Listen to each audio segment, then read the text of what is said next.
الحمد لله نحمده ونستعينه ونستغفره ونؤمن به ونتوكل عليه ونعوذ بالله من شرور أنفسنا ومن سيئات أعمالنا من يهده الله فلا مضل له ومن يضلل فلا هادي له ونشهد أن لا إله إلا الله وحده لا شريك له ونشهد أن سيدنا ونبينا محمدا عبده ورسوله أما بعد فقد قال الله تعالى في كتابه الكريم من المؤمنين رجال صدقوا ما عاهدوا الله عليه فمنهم من قضى نحبه ومنهم من ينتظر وما بدلوا تبديلا۔ برادران اسلام، اللہ تعالیٰ نے اپنے بہت ہی خاص مومن بندوں کی تعریف کرتے ہوئے فرمایا کہ وہ مومن مرد بھی ہیں جنہوں نے اللہ سے سچا وعدہ کیا، سچا عہد کیا۔ ان میں سے کچھ نے اپنی تمنا کو پا لیا اور کچھ انتظار کر رہے ہیں اور ان کے اندر ذرا بھی تبدیلی نہیں آئی۔ علامہ اقبال نے فرمایا تھا کہ ایک ہو مسلم حرم کی پاسبانی کے لیے، ایک ہو مسلم حرم کی پاسبانی کے لیے، نیل کے ساحل سے لے کر تا بخاک کاشغر۔ حضرات، میں آپ کے سامنے ایک منظر پیش کرنا چاہتا ہوں۔ اللہ کے رسول صلی اللہ علیہ وسلم نے مدینہ منورہ میں ایک چھوٹی سی اسلامی ریاست کو قائم کیا۔ رقبے کے لحاظ سے وہ بہت چھوٹی تھی، ایک کے موجودہ زمانے کا ایک چھوٹا گاؤں سمجھ لیں۔ اور وہ ریاست جب قائم ہوئی تو بہت ہی پرامن طریقے سے قائم ہوئی، یعنی ایک ریاست قائم ہو، ریاست کے قیام میں ایک شخص کا خون نہیں بہایا جائے، یہ ایک انوکھا واقعہ پیش آیا انسانی تاریخ کا کہ مدینے کی اسلامی ریاست بغیر کسی خون خرابے کے قائم ہوئی تھی۔ لیکن جب وہ ریاست قائم ہوئی تو پھر اسلام کے دشمنوں سے دیکھا نہیں گیا، انہوں نے یکے بعد دیگر اس پر حملے کرنے شروع کیے۔ پہلا بڑا حملہ ہوا اور جنگ بدر کا واقعہ پیش آیا، اس کے بعد دوسرا بڑا حملہ ہوا، جنگ احد کا واقعہ پیش آیا، اس کے بعد اور بڑا تیسرا حملہ ہوا۔ اس موقع پر اللہ کے رسول صلی اللہ علیہ وسلم نے مدینے کے آس پاس خندق کھود کر مدینے کی حفاظت کی۔ یہ سلسلہ چلتا رہا، جب جزیرہ عرب کی قوتیں حملہ کر کر کے تھک گئیں اور ناکام ہو گئیں، تو اس وقت کی ایک بڑی عالمی قوت نے فیصلہ کیا کہ وہ حملہ کر کے اس ریاست کا خاتمہ کرے گی۔ چنانچہ ان کی تیاریاں شروع ہوئیں، رومیوں کی فوجیں آگے بڑھی، تو اللہ کے رسول صلی اللہ علیہ وسلم نے اس وقت کے لحاظ سے ایک مختصر اس بڑی فوج کے مقابلے میں ایک بہت ہی چھوٹی فوج تیار کر کے بھیجی۔ موتا کے مقام پر مقابلہ ہوا اور اس میں جو کچھ پیش آیا وہ اللہ کے رسول صلی اللہ علیہ وسلم نے مدینے میں منبر پر سے بیان فرمایا۔ اللہ کے رسول صلی اللہ علیہ وسلم نے فرمایا کہ اخذ الرایۃ زید بن حارثہ، زید بن حارثہ نے پرچم سنبھالا، فقاتل بہا، وہ پرچم لے کر لڑتے رہے، حتی قتل شہیدا، یہاں تک کہ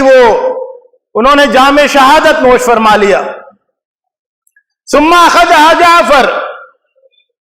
پھر پرچم کو جعفر ابن ابی طالب نے سنبھالا، اللہ کے رسول صلی اللہ علیہ وسلم کے چچا نے، اور فرمایا کہ فقاتل بها حتی قتل شہیدا، وہ بھی پرچم لے کر لڑتے رہے یہاں تک کہ جام شہادت نوش فرما لیا۔ ثم اخذها عبداللہ ابن رواحہ، اس کے بعد پرچم کو عبداللہ ابن رواحہ نے سنبھالا اور وہ بھی اس کو لے کر جنگ کرتے رہے، یہاں تک کہ انہوں نے بھی جام شہادت نوش فرمایا۔ اس کے بعد ثم اخذ الراية سيف من سيوف اللہ خالد بن الولید ففتح اللہ علیہ، پھر پرچم اللہ کی ایک تلوار نے سنبھالا خالد ابن ولید نے، اور وہ اللہ نے ان کے ہاتھ پر فتح اور نصرت عطا فرمائی۔ حضرات یہ ایک منظر ہے، تاریخ نے اپنے آپ کو دہرایا۔ فلسطین جو کہ وہاں کے عربوں کا، مسلمانوں کا، فلسطینیوں کا ملک تھا، اس کے اوپر پوری دنیا سے صہیونی لوگوں نے آ کر، طاقتوں نے آ کر اس پر قبضہ کیا تو پھر آزادی کی جدوجہد شروع ہوئی، آزادی کی تحریک شروع ہوئی، اور اس آزادی کی تحریک میں 1987 میں شیخ احمد یاسین نے پرچم اٹھایا، انہوں نے قیادت سنبھالی۔ 2004 میں ان کو شہید کر دیا گیا۔ قیادت ان کے فوراً بعد عبدالعزیز رنتیسی نے سنبھالی، کچھ ہی دنوں کے بعد ان کو بھی شہید کر دیا گیا۔ اس کے بعد قیادت شیخ اسماعیل ہنیہ نے سنبھالی، اور آپ کو معلوم ہے کہ ابھی ان کو بھی شہید کر دیا گیا۔ اس کے بعد پھر قیادت خالد مشعل نے سنبھالی۔ یہ جو پورا منظر ہے، یہ جو پوری روداد ہے، یہ ہمیں حوصلہ عطا کرتی ہے، یہ ہمارے دلوں سے مایوسی کو مٹاتی ہے۔ جب سے اسماعیل ہنیہ کی شہادت ہوئی ہے، بہت سے لوگ مایوسی کی باتیں کر رہے ہیں کہ اب کیا ہوگا، کیا فلسطین آزاد نہیں ہوگا، کیا مسجد اقصی میں کو آزادی نصیب نہیں ہوگی، کیا اب یہ تحریک دم توڑ دے گی، کیا مسجد اقصی پر ہمیشہ کے لیے یہودیوں کا اور صہیونیہ کا قبضہ ہو جائے گا، کیا فلسطین ہمیشہ کے لیے اہل اسلام کے ہاتھوں سے نکل جائے گا۔ اس طرح کی بہت ہی مایوس کن باتیں، مایوس کن سوالات لوگوں کے ذہنوں میں پیدا ہو رہے ہیں، ان کی زبانوں سے ادا ہو رہے ہیں، سوشل میڈیا پر لکھے جا رہے ہیں۔ لیکن اللہ کی سنت، اللہ کا قانون، اللہ کا قانون نصرت یہ بتاتا ہے کہ انشاءاللہ ایسا نہیں ہوگا، قربانیوں کا سلسلہ جاری رہے گا، لیکن اسی کے ساتھ انشاءاللہ اللہ کی نصرت بھی آئے گی۔ اس لیے مایوس ہونے کی ضرورت نہیں ہے، اور خاص طور سے فلسطین کی جو تحریک آزادی ہے، فلسطین کی جو تحریک جہاد ہے، جو اس کی تحریک مزاحمت ہے، اس کی تاریخ صرف یہ 2-3 قائدین کی شہادتوں کی نہیں ہے، بلکہ قائدین کی شہادتوں کا ایک سلسلہ ہے۔ میں آپ کے سامنے کچھ نام پیش کرتا ہوں جو لوگ شہید کیے گئے اور بہت ہی اونچے پائے کے تھے، اسماعیل ہنیہ کے پائے کے تھے، اور ان کو شہید کیا گیا۔ ان میں عدنان الغول تھے، سعید سیام تھے، احمد جعبری تھے، راشد عطار تھے، اسماعیل ابو شنب تھے، صلاح شہادہ تھے، محمود ابو حنود تھے، جمال سلیم تھے، جمال منصور تھے، یحییٰ عیاش تھے، عماد عقل تھے۔ ان میں سے ہر ایک اپنے آپ میں بہت بڑی جمعیت تھا، ان میں سے ہر ایک اپنے آپ میں بہت بڑی قوت تھا، لیکن اس نے جام شہادت نوش فرمایا تو اس کے بعد دوسروں نے اس کی جگہ لی۔ تو فلسطین کی اسلامی تحریک مزاحمت کی خوبی یہ ہے کہ وہاں قیادت کی سیٹ خالی نہیں ہوتی، وہاں پر افراد کا بحران نہیں ہوتا ہے، وہ تحریک چند افراد پر مشتمل نہیں ہے اور چند افراد پر منحصر بھی نہیں ہے۔ دیکھیں، تحریکیں 2 طرح کی ہوتی ہیں۔ ایک تحریک وہ ہوتی ہے جسے کچھ لوگ اپنے مفادات کے لیے قائم کرتے ہیں اور بہت بڑی عوامی قوت کو اپنے پیچھے لے کر چلتے ہیں، وہ چند افراد پر منحصر ہوتی ہے۔ چند افراد کے مفادات اگر پورے ہو گئے تو پوری جمعیت بے معنی ہوتی، اور وہ چند افراد اگر کام آ گئے، ختم ہو گئے، تو پھر پوری تحریک ختم ہو جاتی ہے، دم توڑ دیتی ہے۔ لیکن اگر کوئی ایسی تحریک ہے جو چند افراد کے لیے نہیں بلکہ وہ پوری قوم کی تحریک ہو، پوری قوم نے ایک نظریے کو، ایک عقیدے کو، ایک ایمان کو اپنے دلوں میں اتار لیا ہو، تو پھر وہ اس میں چند لوگوں کی کامیابی سے کوئی فرق نہیں پڑتا اور چند لوگوں کے کام آ جانے سے کوئی کمزوری نہیں آتی۔ تو فلسطین کی جو اسلامی تحریک مزاحمت ہے، اس کی خوبی یہ ہے کہ غزہ کا، ویسٹ بینک کا اور اسرائیل کے اندر موجود فلسطینی آبادیوں کا ایک ایک بچہ اس جذبے سے سرشار ہے کہ یہ زمین ہماری ہے، اس پر قبضہ کیا گیا ہے، اس کو آزاد کرانا ہے، مسجد اقصی ہماری ہے، مسجد اقصی کو پنجہ یہود سے آزاد کرنا ہے۔ ایک ایک بچہ اسی عزم کے ساتھ جوان ہوتا ہے، مائیں دودھ پلاتی ہیں اسی جذبے کے ساتھ۔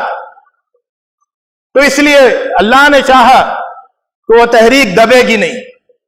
وہ تحریک بجھے گی نہیں، اور تاریخ یہ بتاتی ہے اس کی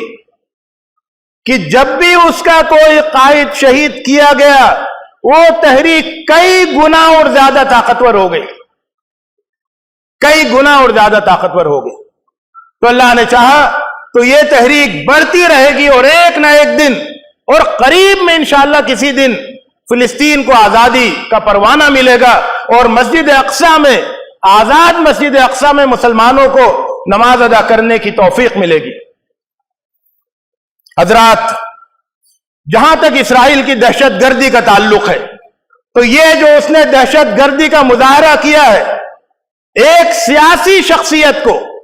ایک دوسرے ملک میں جا کر حملہ کر کے شہید کرنے کا، اسرائیل کی دہشت گردی کی تاریخ بھی لمبی ہے۔ فلسطین کے بہت سے اہم افراد کو انہوں نے دنیا کے مختلف ملکوں میں جا کر نشانہ بنایا ہے اور شہید کیا ہے۔ یہ پہلا واقعہ نہیں ہے، پہلا واقعہ ایران میں پیش آیا،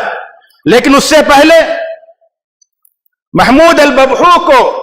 دبئی عرب امارات کے ایک ہوٹل میں جا کر شہید کیا گیا، خلیل الوزیر کو تونس میں شہید کیا گیا، ناجی العلی کو لندن میں شہید کیا گیا،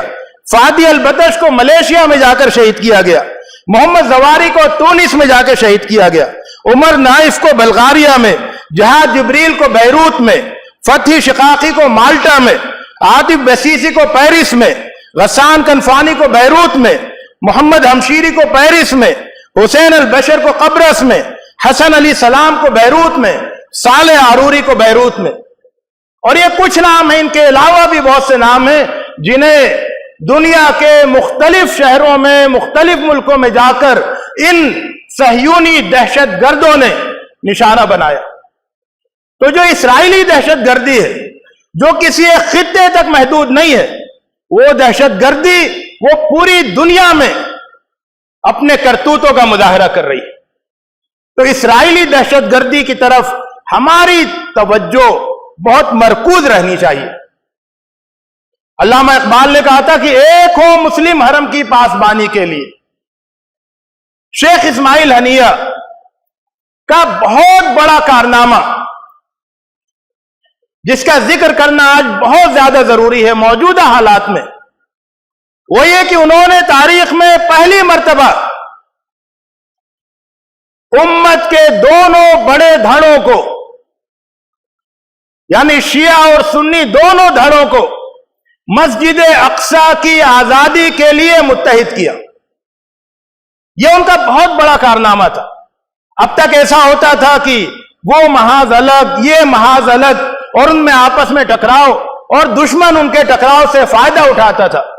لیکن فلسطین کی قیادت نے سنی دنیا اور شیعہ دنیا کو، سنی مسلمانوں اور شیعہ مسلمانوں کو مسجد اقصی کی آزادی کے نام پر ایک مشن دیا۔ اس کارنامے کو ہمیں یاد رکھنا چاہیے۔